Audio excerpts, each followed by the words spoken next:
Guys আজকে হবে লেবুর পিনিক। এই তো মরিচ পুড়ে নিয়েছে আমাদের মেহেরি মাসে। ও একটার পর একটা তৈরি করে বাসায় থাকলে। দেখেন ওর হাতের এই পিনিকটা খেতে আসলে অনেক বেশি মজা লাগে। মাঝে মাঝে অনেক ধরনের রেসিপি করে। কে কে এটা খান বাসায় ট্রাই করেন আমাদের কমেন্ট করে জানাবেন। আর যদি না খান তাহলে আমাদেরটা দেখে একবার হলে ট্রাই করে দেখেন, আশা করি অনেক মজা পাবেন। আচ্ছা এখানে কি দিলে? মরিচ, তারপরে কি দিবে? লবণ।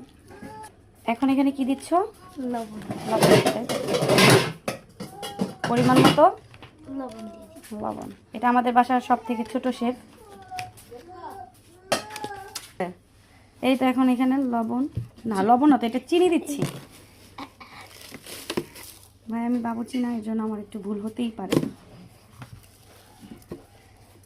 সবাই একটু ক্ষমা দৃষ্টিতে দেখবে। এই তো তৈরি হয়ে গেল লেবুর পিনিক। দেখি একটু খেয়ে।